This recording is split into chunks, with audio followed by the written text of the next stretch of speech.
Why does every zombie takeout we don't understand called a thing?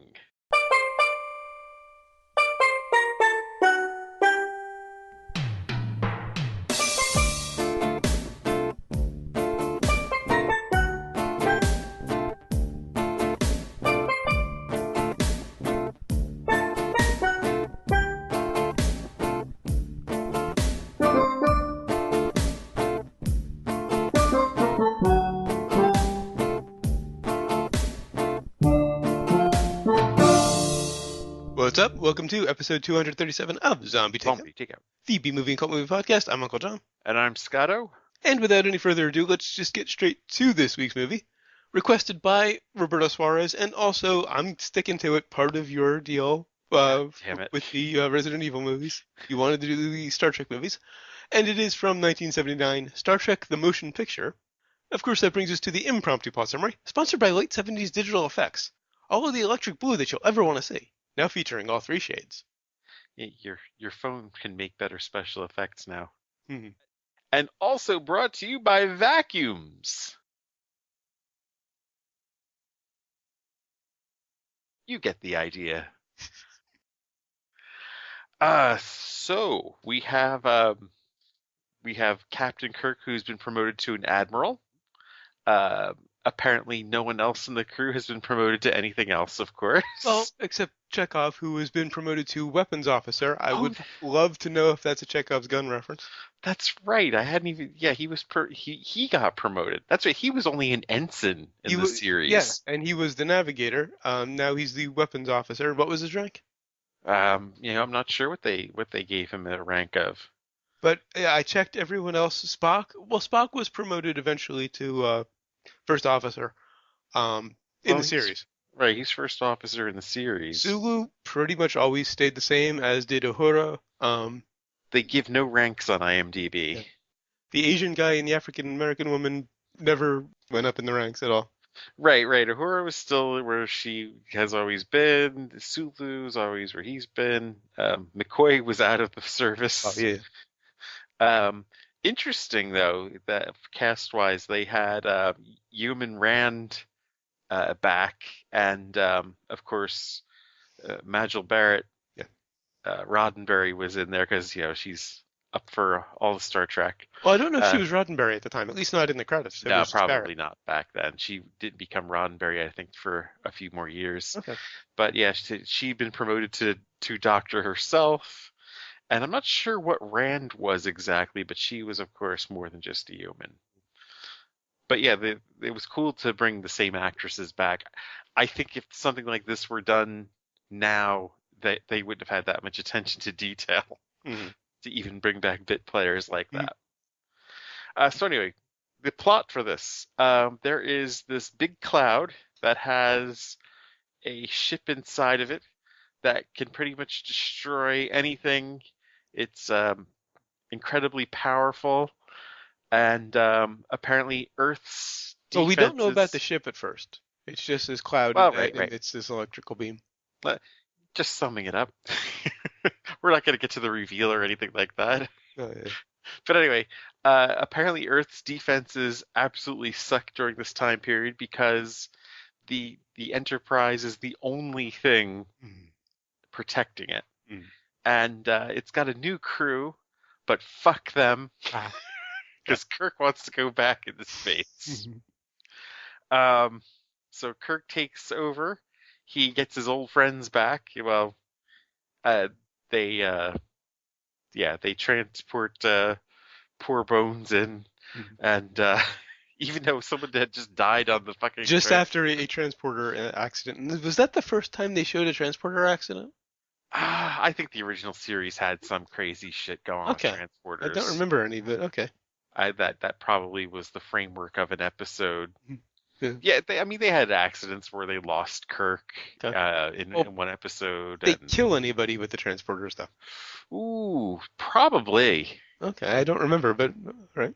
Because I liked that. I thought that was a nice touch where they actually showed that you can die in the transporters. Well, yeah, because they always talked about... Well, and McCoy always hated the transporter. Yeah, because he didn't trust them because he understood that possibility. Right. I think that's one of his lines from the episode about, molecules being scrambled and Mhm. shit, Yeah. and just wanting no part of it. Mm. Gotta love Bones. Yeah. So yeah, he gets his friends back, including a very late Spock, Mhm. who gets shoehorned into this and gets He failed the Colinar, so he went back to his day job. right. So he goes back to his day job, and they are the only ones that can, of course, save the planet Earth from this thing. What the fuck is it?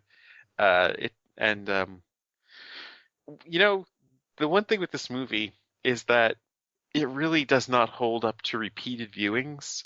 Yeah, I haven't seen it in probably 30 something years. I'll just say ballpark it at 30 years. I think I saw it sometime back in the 90s, I would Okay. say.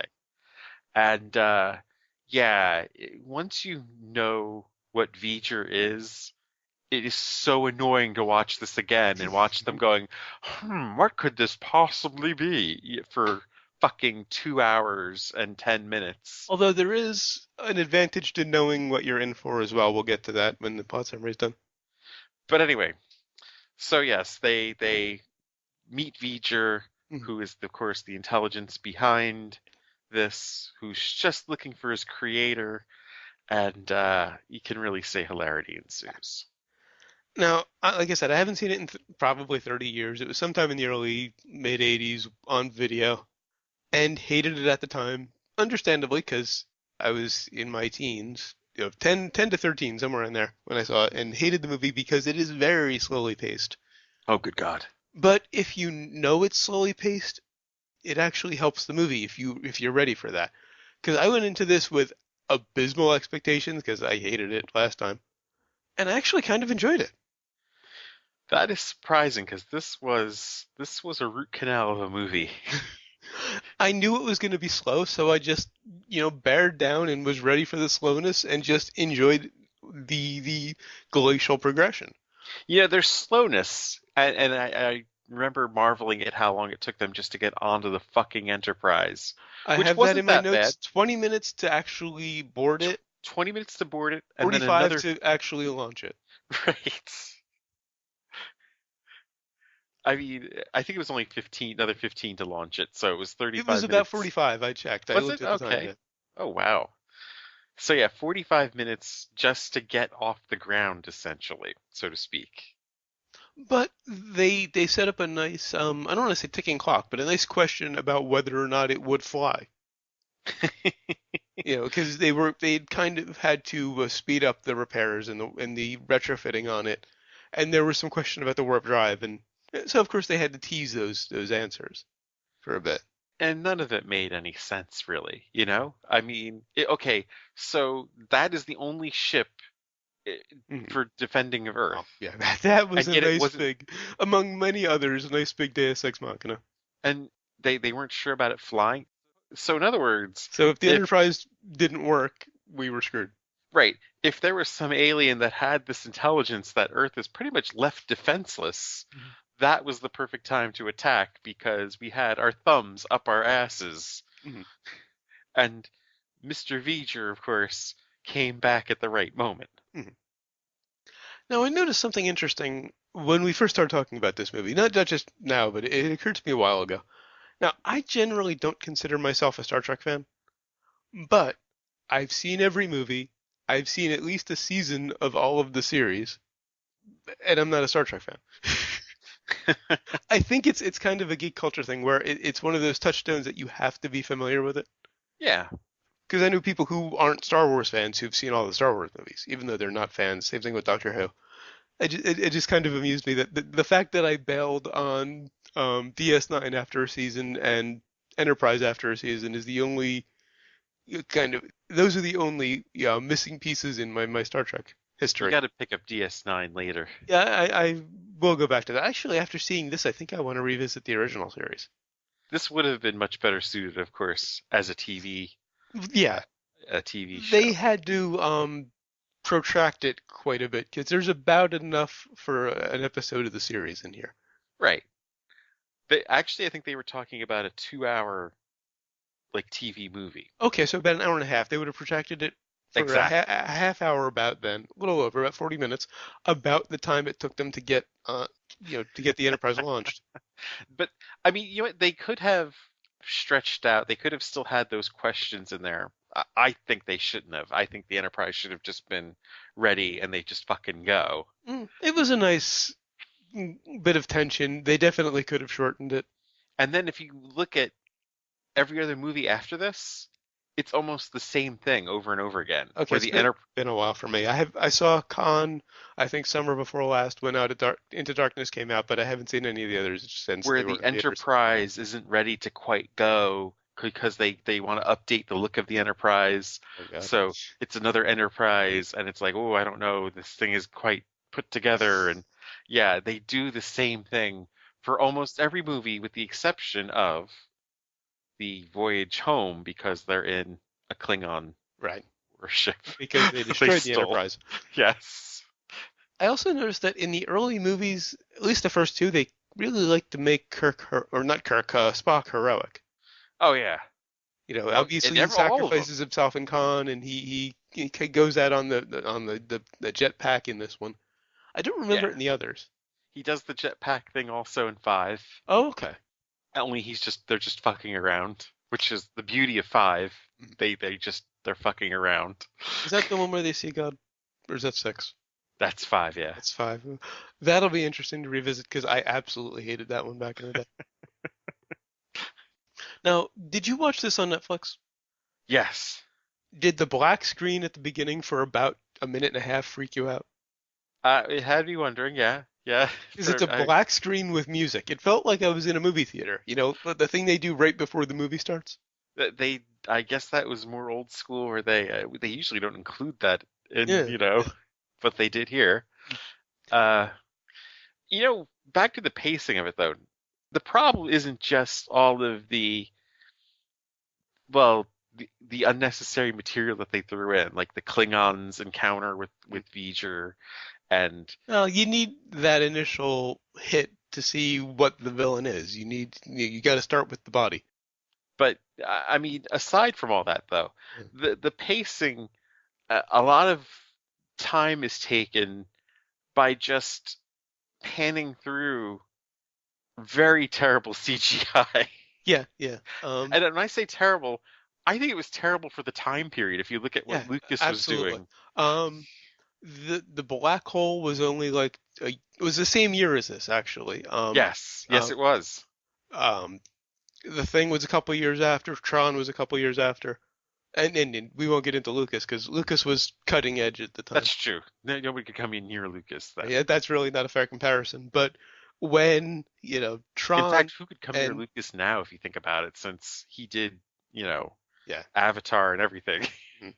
But when the black hole is as good as you, or possibly better, I haven't seen it since we reviewed it, but I want to say it was a little better than this, and it's the same year. That's a problem. Yeah. And the only effect shots that I thought looked good were the later shots inside the cloud, which weren't CG. I think those were just paintings. But Yeah. that's the only time the movie bored me. They Right. spent a lot of time on those shots, and they were really impressed with their work. And it's really the only time I was kind of out of it when I watched the movie, and I almost fell asleep during those scenes. Yeah, I think I was cursing Roberto out maybe about an hour 10 into it, I think. Because I didn't have a problem with the first 45. I was okay with that. I ran into some issues once they got moving. The romantic subplot, which they kind of plug in to save the day at the end, was unnecessary. They could have found a way around that without getting annoying. The bald-faced attempt at Is that a pun? no, because I'm not talking about her. Um, All right, just the checking. the bald-faced attempt at ripping off 2001, Dave's little trip through the tunnel with Spock, on the jetpack. Oh yeah, you're Tell right. me I they didn't even weren't tell you just that. completely ripping off 2001. And you're opening the door for the ripoff discussion. Hmm. Do you think they actually had a team of people break into ILM to steal Death Star sets Yeah. Uh-huh. and costumes too? Hmm.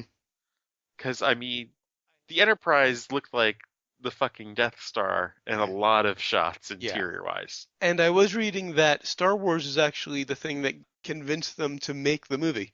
Well, right. I saw Nimoy like give a lecture at OCC actually, Oh, back in the 80s. I oh, can't remember what year, but it was somewhere early to mid 80s. I was really just a kid, and these were his exact words from what I remember. You know, everything was mothballed. A lot of them were out of work. He's just doing theater, they're all getting whatever they can. he actually wasn't signed on originally because he was off doing theater and trying to distance himself from Spock as much as possible. Well, yeah, he actually came out of the book that was called "I Am Not Spock." But anyway, he actually said, you know, it was everything was mothballed and everybody had forgotten about it until Star Wars came out and went nuts.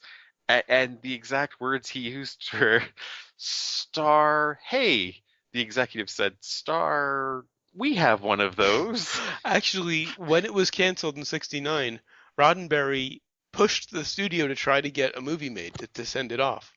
But obviously didn't work until Star Wars was successful. Kind of Right. like Firefly, what Roddenberry tried to do. You know, tried to save his canceled show with a movie. There was something about, some online thing about shows that were canceled too soon, and someone threw the original series out, and it's like, wait a minute, no, no, no, no, no. Though the third season of this show deserved to be canceled. Yeah. I mean, they could have kept the budget going. Maybe things would have been different. But I mean, the show was a shell of itself from the first two seasons. Mhm. You had things like Spock's brain and Oh God, I Abraham Lincoln remember in that one. space. I mean, really Yeah. just awful, awful shows Mhm. that they were just trying to like keep everything centered on the bridge so they didn't have to use any other sets. Right. Oh, incidentally, did you notice the TNG theme? Well, yeah, it was the first thing I was like, you know what? I forgot that the TNG theme was just recycled. I didn't remember that, and so it really caught my attention. Because overall, I thought the music was a little too overdramatic, so it was kind of annoying me. And then all of a sudden, that sounds familiar, and it wasn't the original, theme because that was very different. That was a Yeah, theremin and whatnot. right. And I realized, wait, that's TNG. I mean, this is an old school director that did this. He's the guy that directed the Andromeda Strain. Oh, okay. Just, I mean, classics.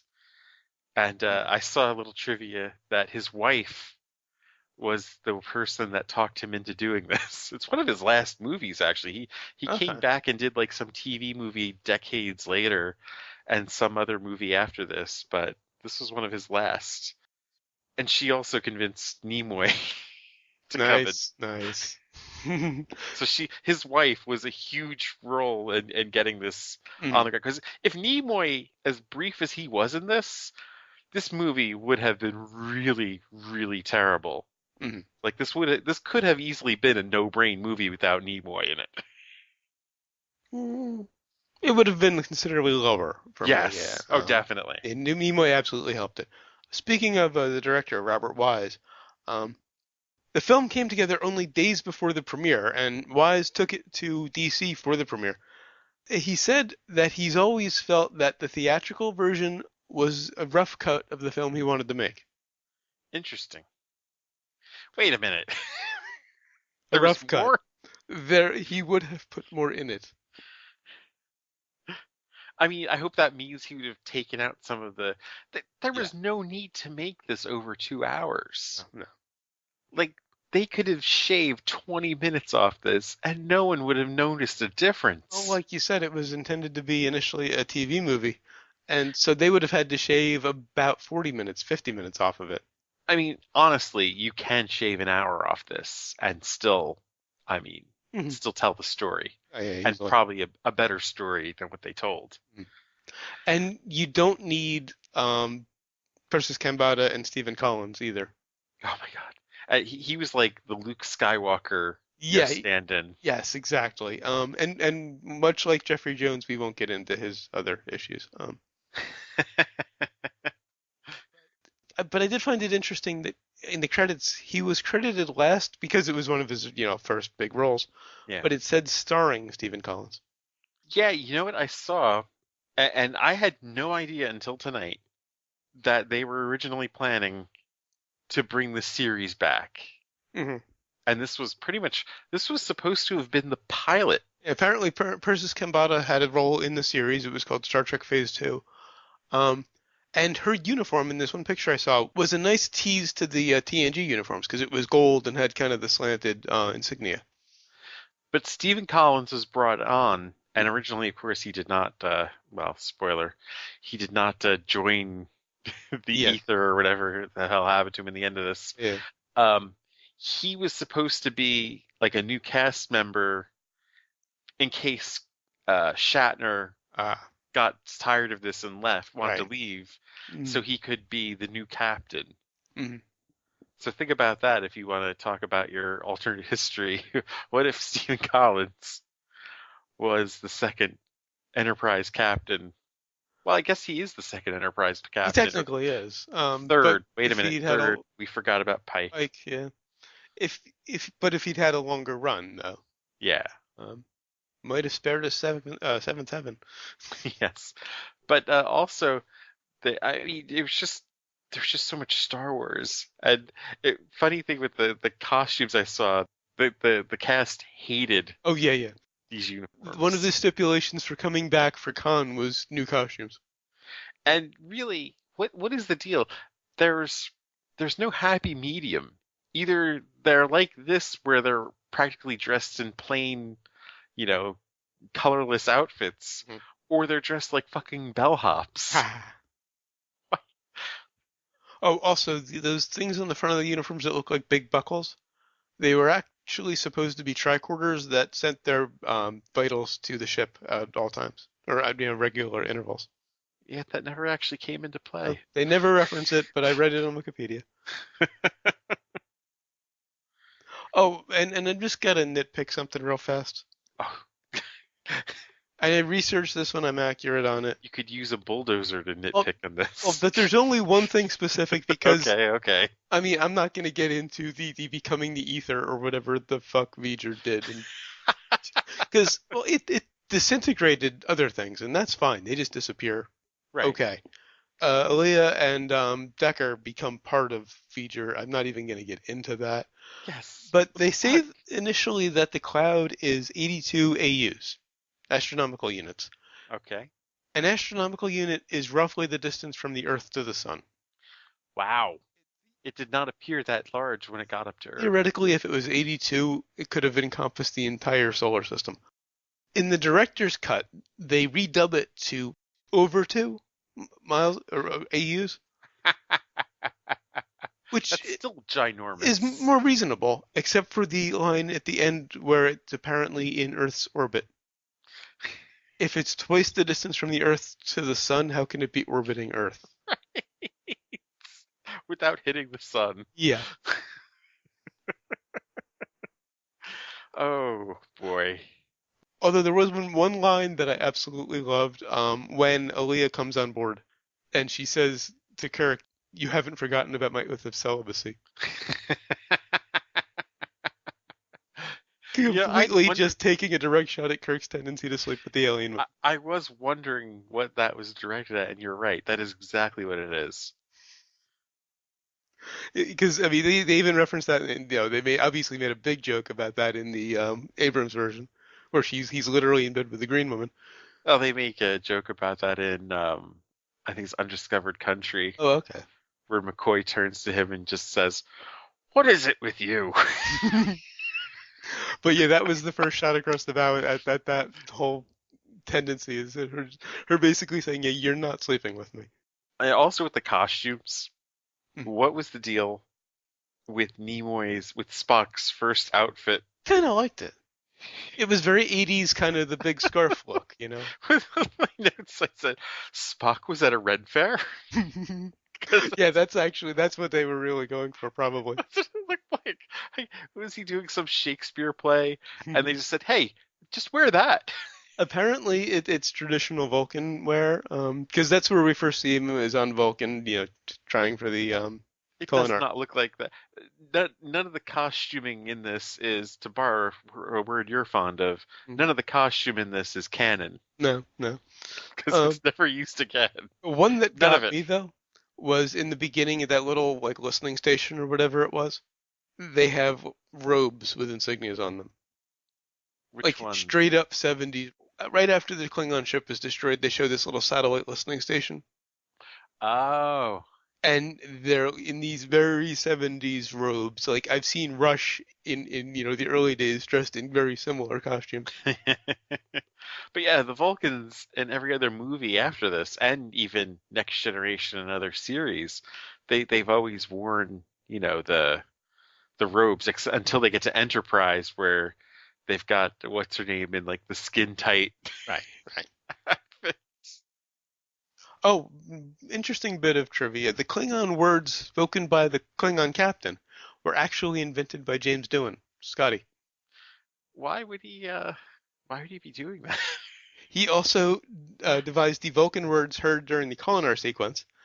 The scenes were originally shot in English, and when it was decided to change the dialogue to Vulcan, Doohan wrote lines that would fit the existing lip movements, and then the subtitles were arranged to make it look less obvious. Huh. I don't know why they got him to do it, but from what I understand, the Klingon dictionary, the formalized Klingon language, based on his lines from this movie. Huh. So he invented Klingon. Well, isn't that? Okay, so this was set, not even set. This was set like immediately after the series, but it was filmed about 10 years after the series ended. Yeah. Why did they all look like they aged about 20 years? Um, I don't know. I mean, I was kind of surprised at how young I thought they all looked because I'm used to seeing them, you know, in later Well, things yeah, now. but I was thinking back to, the original series, and maybe it was, the first season, but still, that's only 12 years, 13 years later. And they look like they aged a lot more. If anything, I would say Kirk was a more appropriate age for a captain here True. than he was in the original Yeah, yeah, yeah. series. It was always the biggest flaw of Star Trek was that, the captain being this person that goes down on the away team and shit and, mixes it up and everything. That's not how any of that would work. No, no. I mean, Next Generation came close because Picard would stay back a Okay, I lot was more. just wondering about that because I was trying to remember. I think Picard left the ship fairly often, but not as much as Kirk, obviously. Right. Well, He I mean, wasn't that the was the action point. hero that Kirk was. Right. They wanted Riker to play that, Kirk action hero, Right. kind of guy and send him off on things and, more like Battlestar where Adamo, Hmm. was the captain who Right. stays with the fucking ship. He stays on the bridge. Yes. Now, you mentioned TNG. Gonna go out on a limb here. And not only did this, originate the theme music for TNG, I think this really set the tone for it. I think so I too. I think think, TNG obviously did a better job. They kind of perfected it, although the first season of TNG is rather tragic.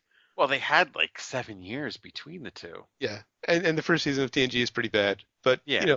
once TNG hit its stride, they But perfected this more methodical, more relaxed tone, but it really started here.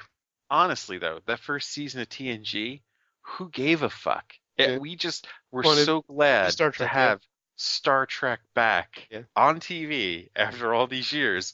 Everyone just lost their shit, and there wasn't much competing against it. There wasn't much, sci-fi on at the time. I think the only thing that was close to it was maybe 1980, Space 1980 or Battlestar, which ended in 80. Right. So I mean, it was Space just. 1990, I meant. I mean, yeah, Troy was annoying as fuck, and so was Yar. I mean, but but goddamn, it was just exciting to have at the time, especially Worf. Now, when Ilya comes back, Persis Khambatta character, as the avatar of V'Ger, effectively, Yeah. they managed to just simply lie to her and throw her completely off track. She's not very well designed, is she? Because she's, this AI who's supposed to, bring them to V'Ger to find out who his creators were. They simply lie to her, and that does the job. That's one of the big flaws of the movie, of course, is just that there really is not much going on here. Hmm. That plot summary I gave was actually quite damn thorough. And it only took me, what, a couple minutes to sum up a 2 hour and 10-minute movie? Mm. 128 minutes? I would like to have seen the hybrid Voyager. Spoiler.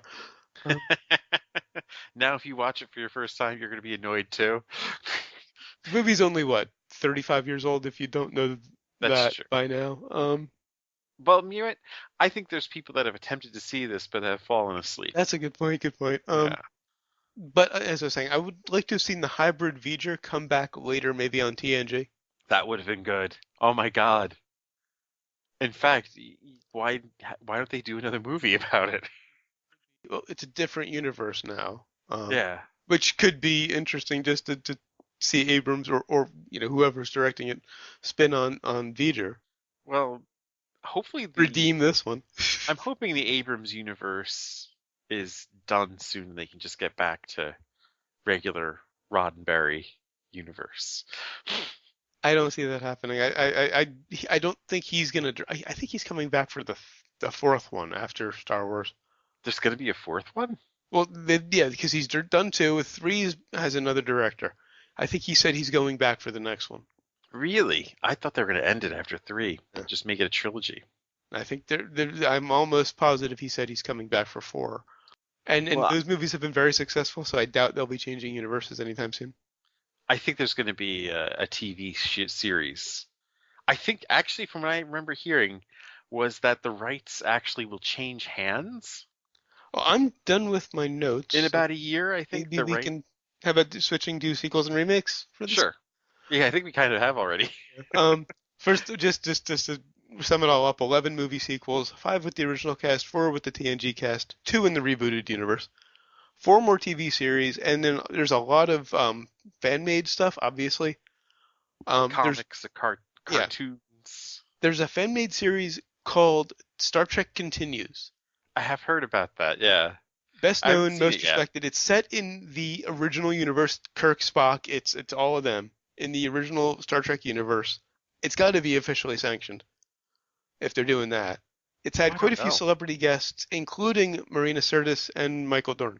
Yeah, Michael Dorn has done like, first of all, Dorn has played the longest character in any Star Trek, like episode wise, because he did all the Next Generation and about 4 seasons of Deep Space Nine. Mm. So that's 11 seasons of Worf. But I checked out a bit of an episode of Continues. The acting isn't quite up to par, but it's interesting to watch. The sets, everything, the costumes, it looks amazing. And it's just fun to see who guest stars. Now, with regard to the universe, since they are doing Continues, I don't think they're going to come back to the movies, or the original universe in the movies. Probably not for a while. It depends. Like I said, Once the Abrams movies have run out of steam, once they've decided to end that series, which I see going to maybe 5 or 6 at least. you think so? I don't think he's gonna stay with it that long. Well, even if Abrams doesn't stick, they'll bring someone else in like they did, like they're doing for 3. I think Abrams may be coming back to complete it. From what I understand, there's something with the rights. Okay. I think it's CBS that had the rights, but they gave it to or Paramount. It's something where they gave the rights for the movies for a certain number of years, and then they're going to come back to CBS. Okay. I believe next year Hmm. or 17, something like that. Well, next year's the 50th anniversary. Oh, okay. So they got to do something. Right. So they're And it's not just another alternate universe movie because that's not a big deal. well. There's talk of Well, I of think a that's series. actually coming. That's coming back. I think the third is coming out next year, so that'll be part of it. But a series makes sense. When was Enterprise? That was maybe 5, 10 years ago. Yeah, it was about 10 years ago. So it's due. Yeah, yeah. This is. I mean, it's enough that it would draw excitement if they Yeah, went yeah. back into the regular universe Hmm. for a TV series. But what do they do now? Is it another 100 years in the future? Probably, yeah. Okay. I'm just trying to figure out what the spin is because they've done the space station, they've done the just straight up continuation with next gen, just new characters. They've done the Lost Ship, Yeah, Voyager. yeah, and then they've done the prequel with Enterprise. What's the spin on just another 100 years in the future? I think it would just be more exploration. It's just okay, no spin, no gimmick, just a straight up new Star Wars or Star Trek series. Yeah, why not, Hmm. I would definitely be interested in seeing it. I actually weirdly, I mean, this movie gets maligned. I enjoyed it, but more to the point, I think it kind of increased my interest in Star Trek in general. So I think I'm going to go back to watching some of the series. That's good. That's good. I mean, like I said, stay away from the last season of the original Uh, series. and first Stay season away of TNG, which I've already seen. stay away from the first two seasons of Deep Space Nine. Really, that's about all I've seen of DS9. Oh yeah, yeah, those are the worst parts. I had no Okay. idea what they were doing Well, maybe that's why I bailed then. until they introduced the ship called the Defiant for the station's Okay. defenses, Vaguely remember that. I think maybe I that was just starting when I bailed. and then Worf comes along, and it just gets even better from there. Okay, I think well anyway, I'll jump in with season 3 then. And when I originally saw it, there was a lounge lizard guy that I hated, but then seeing him a second time around, he wasn't so bad. Actually, the lounge lizard was played by the same guy who was Shatner's partner in T.J. Hooker. Oh, okay, Adrian Zemed. I have no idea why I remember his name. I have no idea why you'd remember that name either. No one should remember that name. And Enterprise, I tried the first 2 seasons. I did like Enterprise a lot. It was I an think interesting twist. I think it's the best one all the way through, just about. Like they didn't have a weak, part. Right. Like they didn't have like where they're finding their legs. I think it really was the best to hit the ground running. It most solved the issue that I've always had with Trek, Which was is that it's too stagey and presentational for oh yeah, yeah. Unfortunately, it was on NBC, who of course cancels everything me. at the first sign of trouble. Yeah. That's always been my problem with Trek, because they did that in the 60s because that's what you did in the 60s. But Yeah, then when they got to the 80s, they kept doing that because that's what they did in the 60s. It didn't make any sense to me. the Next Generation I felt was more of a hybrid It was of the better. two. Yeah, definitely was. It was just better all around because Well, you they had had your decent mix. actors. You had some pretty bad actors, but you had some good ones too. Marina Sirtis aside, I don't know if anybody was really bad. Yar was pretty awful. Okay, I really don't remember her. They That, killed her that off pretty early. that's why I got better after like Maybe the that, yeah. episode from the episode they kill her off, the show starts Uh-huh. improving dramatically. And Will Wheaton they got rid of pretty early too. Well, no, he comes back every now and again, Yeah. but the weird thing about Next Generation is we're now used to shows that tell stories in continuous arcs. You go back and watch Next Generation, and there's like a little of this here and there, and they just bounce back and forth, kind of. Hmm.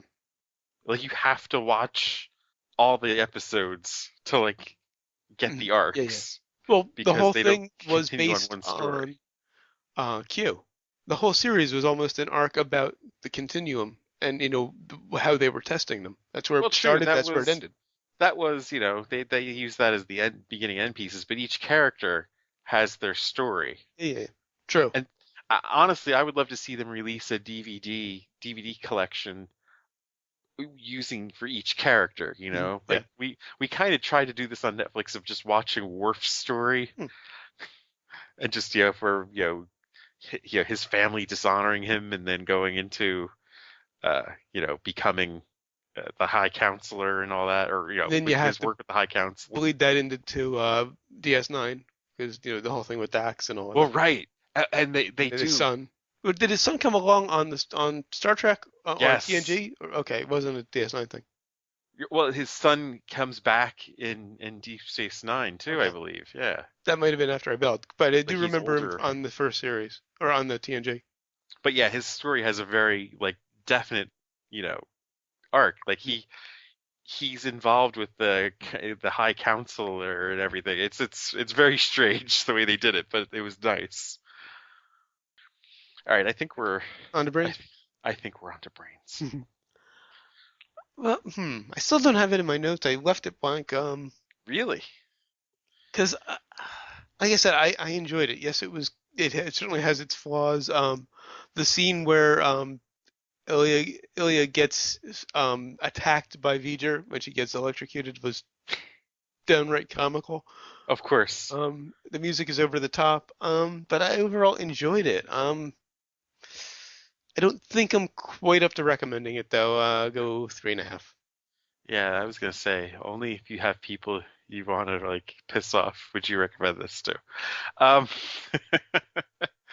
the you can't forgive someone that has this much fat in their film, you know?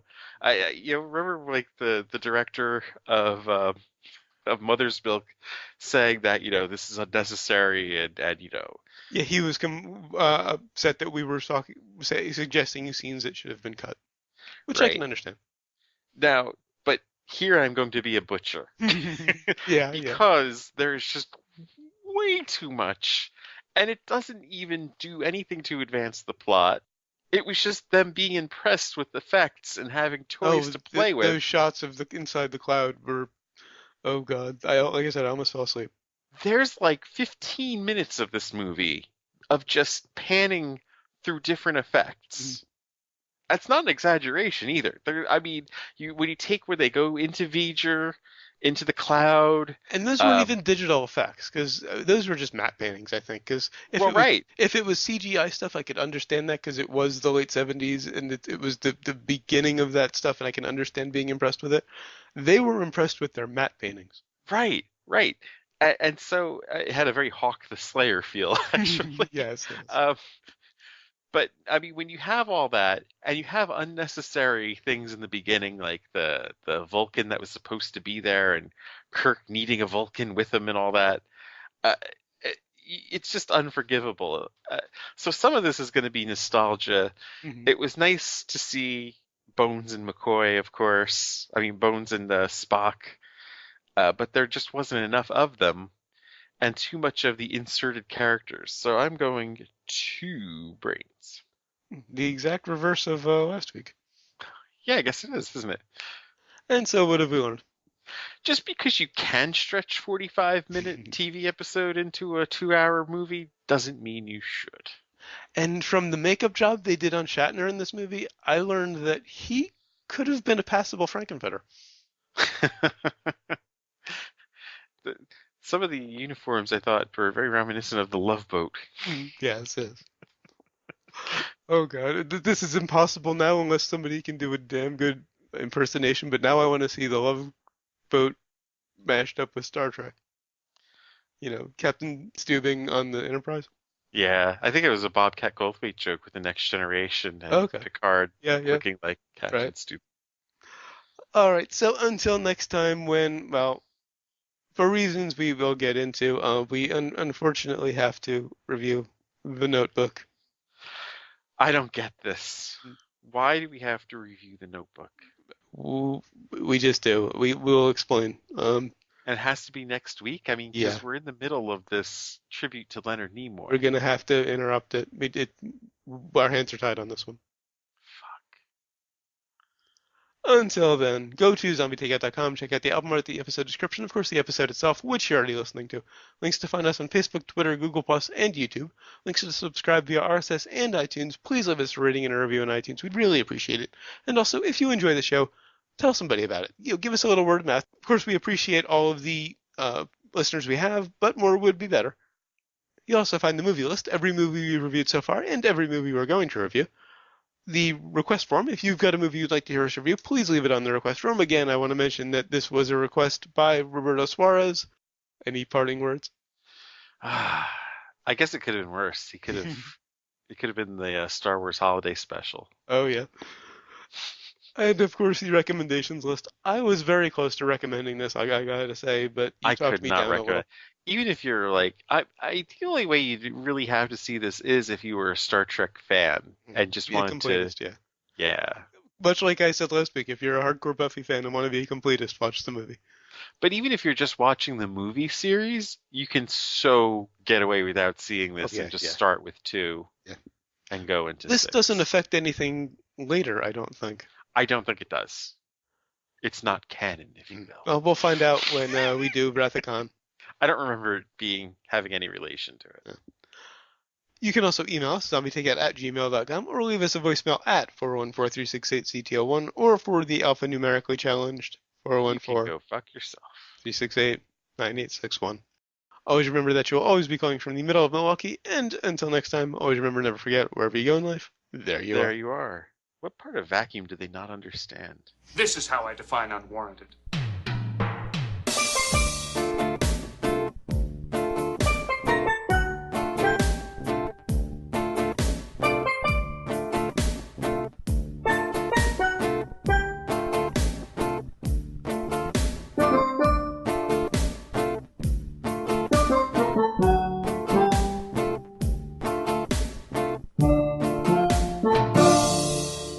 You get the idea.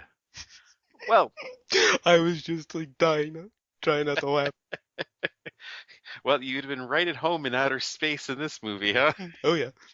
Man, space is a noisy place. Who knew?